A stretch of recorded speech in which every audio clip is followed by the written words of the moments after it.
Imagine dedicating over a decade to building a life, only to uncover a shattering betrayal. Join us today as we explore a truly unbelievable tale from our community, a story where the lines between good and bad blur, and you might question if kindness ever truly wins. We're diving into the experience of a man named Opie, whose 13-year marriage crumbled when he discovered his partner's infidelity with a colleague. Opie shared his initial shock bluntly. He caught his wife of 13 years engaged in an affair with a coworker. Their journey began when they were just 25, marrying after meeting in college. Now 38, their lives seemed picture perfect. Both secured excellent jobs post-graduation, building a comfortable existence together. Money was never a concern. They both earned substantial incomes. His wife contributed to her father's small enterprise, while Opie was employed by a massive corporation. A few years into their careers, Opie's supervisor unexpectedly departed the company. With his unique expertise, Opie was the sole candidate capable of leading the department. This promotion brought a significant increase in salary, improved bonuses, and superior benefits. By 28, Opie's earnings far surpassed his wife's, exceeding them by more than 3 times. That same year, at 28, they welcomed their first daughter. 2 years later, their second child arrived. Working for her father gave Opie's wife considerable flexibility in her schedule. However, about 5 years ago, her father passed away suddenly. This left her and her mother in a difficult predicament: either sell the business or manage it themselves. Opie's mother-in-law lacked the necessary skills, so his wife stepped forward to take the reins. Under her leadership, the company continued to thrive, performing just as well as it had under her father. This success brought his wife an even larger income, now surpassing Opie's. He felt immense pride watching her transition from a regular employee to successfully running an entire enterprise, an undoubtedly challenging feat. However, their daughters began to suffer from the lack of parental presence. Opie and his wife discussed the possibility of one of them staying home. She argued that his large company could manage without him, whereas her smaller business might fail. Opie agreed with her reasoning. He resigned from his position and embraced the role of a stay-at-home father and husband. He managed every aspect of their household.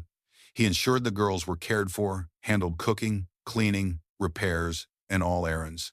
He consistently went above and beyond, even pampering his wife upon her return from work. This arrangement worked well for quite some time, until approximately a year ago. Previously, his wife had always expressed deep gratitude for his efforts, but in recent times her demeanor had shifted dramatically. She started making hurtful remarks, questioning if he did anything or suggesting he get a real job. Opie was bewildered. He dedicated himself daily to managing their home and children, ensuring she didn't have to lift a finger after work. He reminded her that he had a significant career, which he willingly left to nurture their family and home. Furthermore, his wife had always been a very sensual person. Yet, she stopped initiating intimacy, and when he asked, she consistently claimed she wasn't in the mood. This behavior was highly unusual. Eventually, he ceased trying, attributing her distance to the stress of the global pandemic and other pressures. He redoubled his efforts to make her happy, but nothing seemed to work. Then came last weekend. Their oldest daughter had a softball game. Opie prepared everything, and they went. During the game, he wanted to record a video for his parents, who lived in another state and rarely saw their grandchildren. He realized he'd forgotten his own phone, so he asked his wife for hers. She had been glued to it all day, so he thought it would be good for her to put it down. She handed it over, saying she was going to grab a drink and a snack. As she walked away, Opie began filming his daughter. Suddenly, a message notification popped up from an unfamiliar application. He opened it, and what he saw was utterly incomprehensible. His wife and a male colleague, 8 years her junior, were exchanging explicit messages, videos, and pictures. They were discussing how incredible their sexual encounters had been. Then the conversation turned to Opie. The colleague described him as a weak man, incapable of holding down a proper job, simply taking care of his women. His wife concurred with these demeaning remarks. Opie was in disbelief at the vile content he witnessed. He felt an overwhelming mix of devastation and fury. Hearing his wife approaching, he quickly closed the app and resumed recording. On the drive home, and once they arrived, his wife attempted to engage him in conversation, but he was completely unresponsive.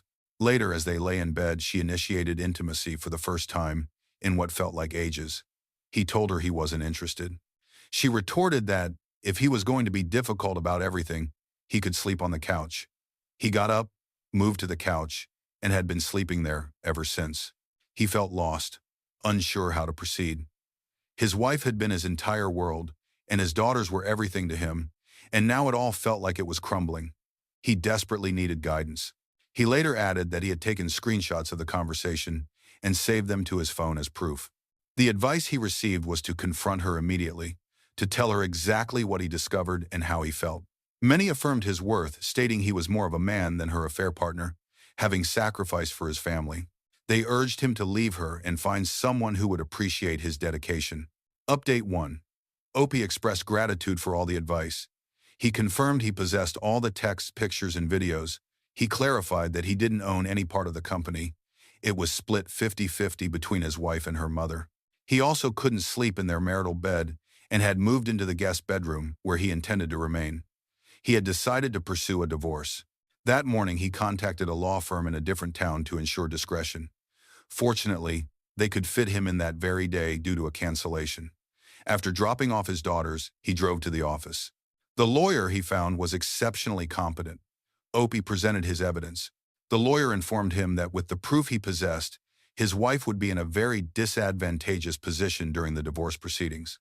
Given that Opie had left his job to raise their daughters, that his wife was rarely home, and that she was having an affair while prioritizing this man over her family, she would likely lose easily.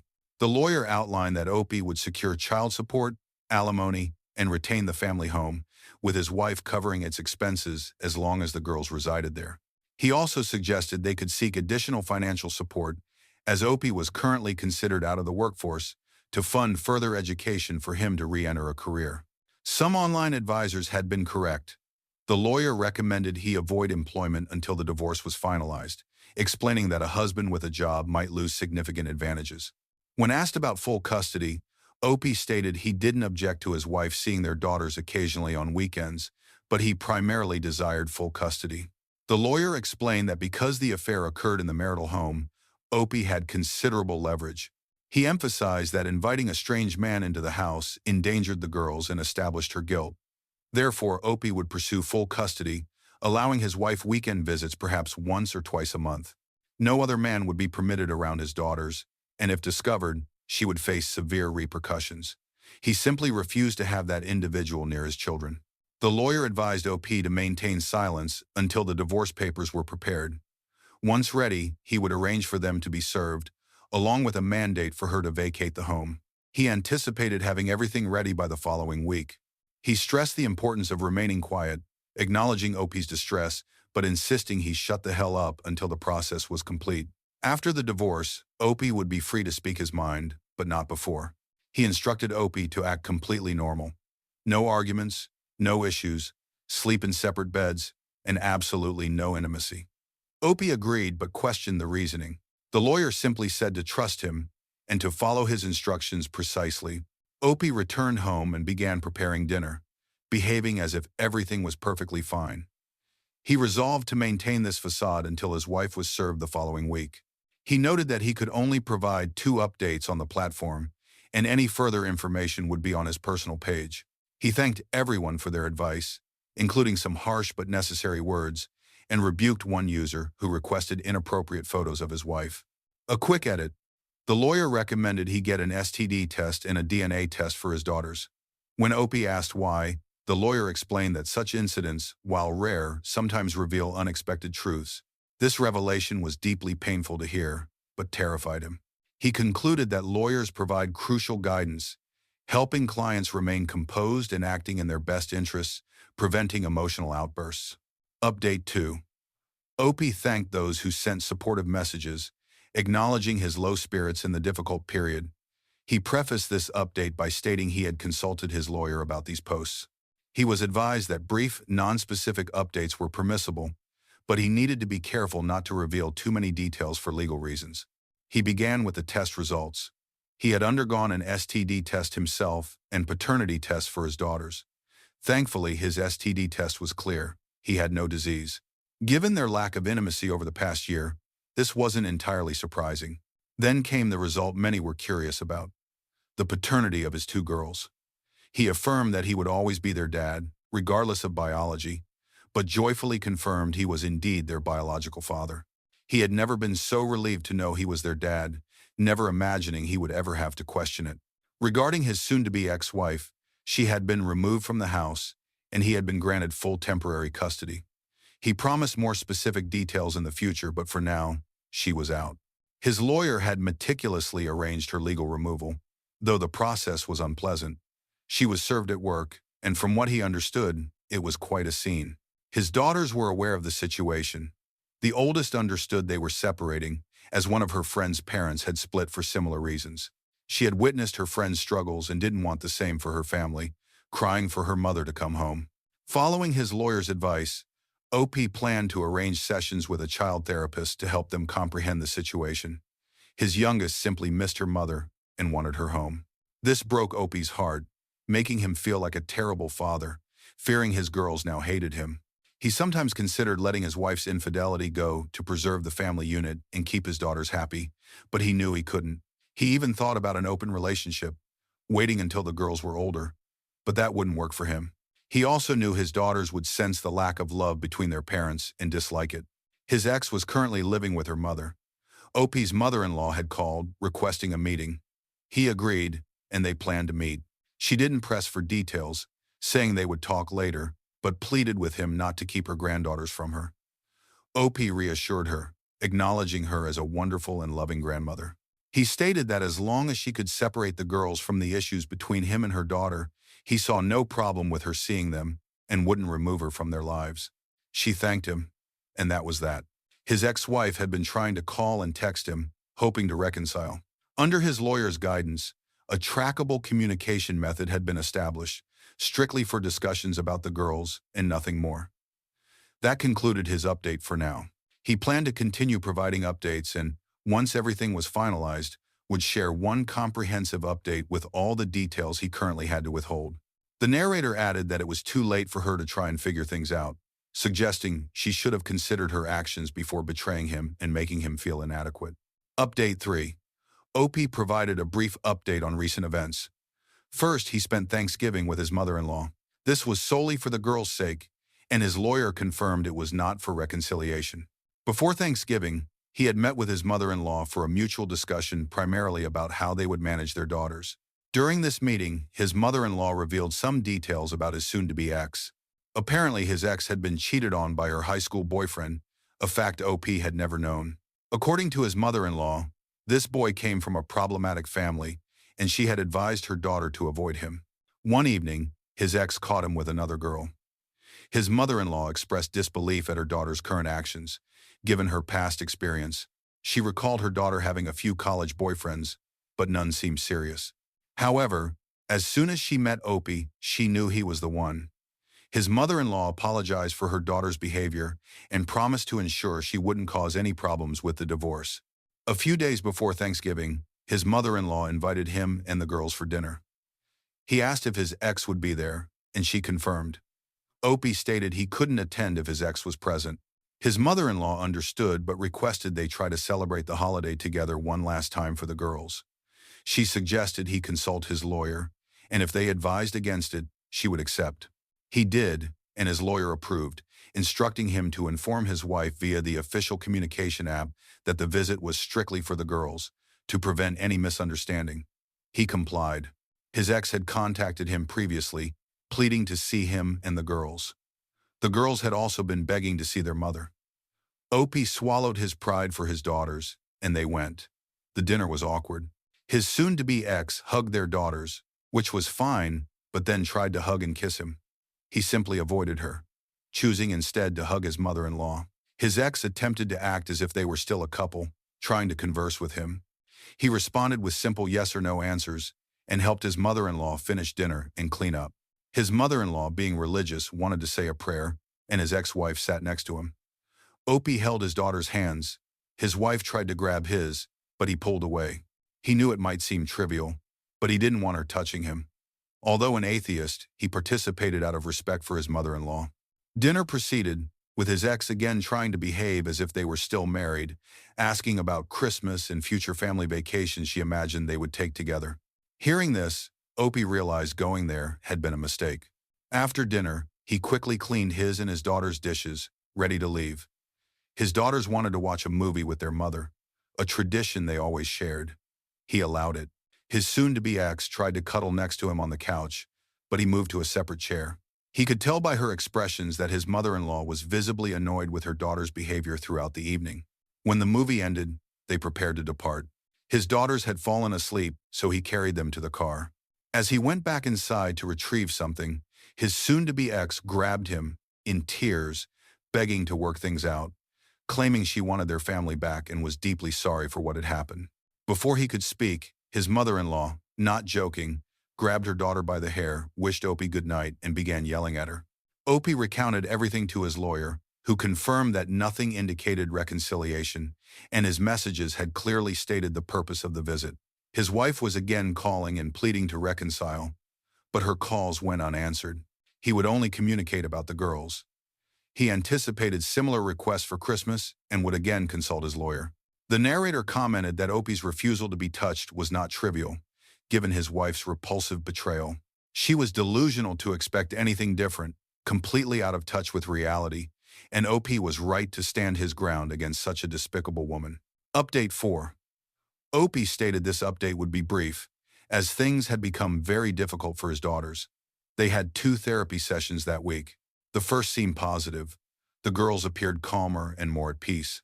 Opie spoke with the therapist afterward, who seemed very capable and understood his daughters well. However, the second session was utterly disastrous. The therapist, using age-appropriate language, explained that the reason for their parents' separation was their mother's affair and betrayal. Opie knew this truth would eventually emerge but didn't expect it so soon. When he went to pick up his girls, they immediately burst into tears, clinging to him, hugging him, and crying that they loved him. While happy for their affection, this wasn't the outcome he desired for them. He asked the therapist why she had disclosed the details. She explained that the girls knew their parents were separating and had noticed Opie seemed distant and cold towards their mother. She told him his daughters weren't foolish. They observed his behavior and how he treated their mom. They wanted to understand why they were separating.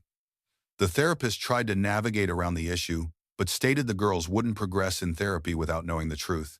She didn't go into exact details of what she told them, but it was an age-appropriate version of their mother's unfaithfulness. Opie believed his oldest might handle it, but he worried about his youngest. Upon returning home, his daughters wouldn't let him go, crying through the entire night. He ordered takeout, put on their favorite movies in his bedroom, and they spent the whole night there. They eventually fell asleep, and he went to the bathroom to cry. His soon-to-be ex didn't comprehend the immense pain she was inflicting on their children. He was unsure how to cope. The therapist suggested temporary medication to help them adjust to the new normal, but he refused, which she supported as it was merely an option.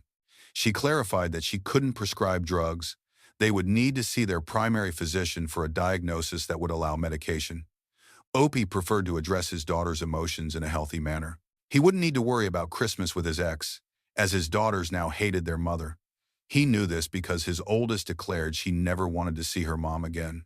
His youngest, even if she secretly agreed, simply followed her older sister's lead. Opie was shocked. He told them they didn't hate her, only felt angry, reminding them that she loved and cared for them. His oldest simply said no, she doesn't, and cried into his arms until she too fell asleep. This, he realized, was his new reality. The narrator added that it was ultimately best for the girls to know the truth and form their own conclusions, rather than hiding it like their mother. It was a difficult truth, but the truth nonetheless. Update 5. Opie apologized for the title, admitting it sounded like a bad sequel, but wanted to clarify the update's focus. He quickly confirmed the girls were doing better. They continued seeing the same therapist and were gradually coming to terms with the situation. His daughters now said they no longer hated their mother, but had made it very clear they didn't want to see her for a long time. Their words, not his. They would see how things progressed. His wife was informed of their daughter's awareness. She tried calling the girls, and they answered, but his wife had since become more respectful of his and the girls' boundaries. He believed the gravity of the situation was finally hitting her. Regarding the affair partner, Opie had always known he was a contemptible individual, but now realized how truly awful he was. Someone had asked if there was another betrayed spouse. Opie hadn't considered it but began searching through some of his wife's work documents. He found a paper listing employee numbers and emergency contacts. He called the affair partner's emergency contact, which turned out to be his wife. It astonished Opie to learn he was married and had a toddler. Opie informed his wife, but she initially disbelieved him and hung up. A short while later, she called back, asking to meet. They met. Opie showed her everything. She requested they move to his car. The moment the door closed, she burst into tears, crying, "How could he do this to me? What did I do wrong?" Opie assured her she had done nothing wrong and gave her his lawyer's contact information. She then asked how long the affair had been going on. Opie estimated about a year, perhaps a little longer. Her sadness quickly turned to intense fury. When Opie asked why, she ripped off her hair, was a wig, and revealed she had just beaten cancer. After their child was born, doctors found an anomaly in the hospital, a tumor. For the past year and a half, she had endured 2 surgeries, chemotherapy, and medication. She looked remarkably well, so Opie was surprised. She explained she had overcome the cancer and was recovering, but they hadn't been intimate in nearly 2 years due to her pregnancy and subsequent illness. She had been severely sick during pregnancy, and the cancer nearly killed her. Once she started feeling better, she felt self-conscious, having gained weight from medications and lost her hair. She had just reached a point where she felt ready for intimacy and had planned to surprise him soon, believing him to be a loving and supportive husband. That plan was now shattered. She cried about her child growing up in a fractured home, and Opie comforted her. She then attempted to initiate intimacy with him. Opie gently refused, stating she wasn't in the right frame of mind and it wasn't a healthy decision. She thanked him for his honesty. She then asked for the evidence, which he provided, and she went home. They had exchanged texts a few times since, both being betrayed spouses, and planned to stay in contact. Opie thanked the few individuals who suggested looking for the other betrayed spouse, a thought that hadn't occurred to him. The narrator concluded that the affair partner was an absolute monster, and Opie's ex and this man truly deserved each other, as misery often seeks company. Update 6. Opie addressed questions about whether he spent Christmas with the other betrayed spouse. He confirmed he did, and it was genuinely lovely, a truly wonderful day, all things considered. He laid out many of the girls' Santa presents early, while it was still dark. The girls woke up within 15 minutes, announcing Santa's arrival. He tiredly got out of bed, and the girls opened their gifts, clearly overjoyed. Afterward, he put on a movie, and the girls snuggled up and instantly fell asleep. He eventually got up to make coffee. His youngest woke up, saying she was hungry. He put an apron on her and let her assist him in making breakfast. His oldest then woke up, and they all ate. The girls played with their new presents, having a blast, which made Opie very happy. Later that evening, he needed them to get ready to visit their mother or grandmother. He admitted he was usually stricter about readiness, but had been more lenient lately due to everything happening. As they prepared, the girls expressed reluctance to see their mom. Opie reminded them that their mother loved them. His therapist had advised him to encourage their relationship for healthy development, adding that if he didn't, his wife could use it against him in court as isolation. The therapist also said the girls could decide on their relationship with their mother when they were older. His wife was aware of the therapist and had spoken with her. The therapist had plainly told his wife that she had betrayed her husband and that he was clearly the girl's preferred parent. She would need to demonstrate significant effort for them to eventually trust and love her again. Opie then told his daughters not to punish their grandmother for their mother's actions and to go for grandma. They agreed. He took them, and the handoff was quite smooth. He arrived and called his mother-in-law, who came out and took the girls. They were staying the night for Christmas. His mother-in-law asked if this was permissible. Opie consulted his lawyer, who approved, cautioning against leaving them for days or making it a frequent occurrence, but that night was fine. He reassured the girls that if they wanted to come home at any point, all they had to do was call him and he would come get them.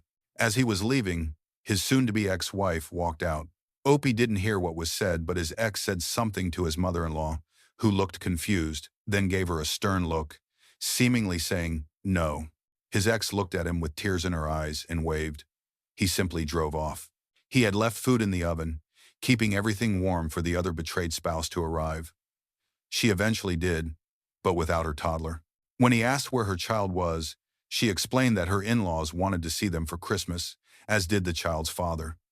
Essentially, she had arranged a similar agreement to his through her lawyer. She was wearing a very pretty dress, leggings, fluffy boots, and a nice wig. They ate dinner and simply talked about their past, getting to know each other. After dinner, they moved to the couch and he put on a movie. They discussed various other topics. Eventually, he opened a bottle of wine. He didn't drink often but enjoyed a specific wine on Christmas. She asked if she could have some, and he confirmed she was okay to drink. Their conversation evolved from their past to their interests, then to their current struggles, leading to tears, and eventually to jokes and laughter. As they drank more, they joked more. 2 bottles later, something that rarely happened, their conversation became sexual, discussing kinks, desires, and other intimate topics. They discovered they were very similar in this aspect, almost everything, in fact. She commented that his wife was fortunate and had made a terrible mistake. He responded that her husband had done the same. He recalled some advice to affirm her beauty, but he felt it was inappropriate to do so in a sexual context. He did, and she acknowledged it. He then told her she could remove her wig if she wished, adding that she looked stunning without it, beautiful with a pixie cut. She did, tearfully expressing her gratitude. They continued discussing intimate matters and eventually started watching a movie, cuddling. This naturally led them to his bedroom, where they engaged in passionate lovemaking, filled with many kisses and slow, tender intimacy. Afterward, they cuddled, cried, and eventually drifted off to sleep. The next morning, they had breakfast and showered. He asked if she had planned for this. She laughed, replying that a girl always carries an extra set of clothes. As she was leaving, she asked if he felt anything last night. He was honest, admitting that he did. However, he emphasized that they needed to prioritize themselves and their children, ensuring these feelings were genuine. She agreed, saying they would explore them later. She kissed him on the cheek, thanked him for a wonderful night, and promised to text him later. He then picked up his girls, who reported having a good time. They said their mom had been on her best behavior for the most part. Opie concluded his update, stating he had just finished preparing dinner and would spend the evening with his daughters, expressing gratitude as these Reddit posts served as his therapy. The narrator reflected that Opie's moment with the other betrayed spouse was beneficial, a necessary shared intimacy. Apologizing for his ordeal, the narrator expressed hope that this marked a healthy and beautiful new direction for Opie. The narrator then posed a question to the audience. What do you make of all this? Would you have started dating the affair partner's wife? Do you think it's crossing a line? Let us know below. Thank you for joining us today on Our Space. Like and subscribe, and hit that notification bell so you don't miss out on our next video.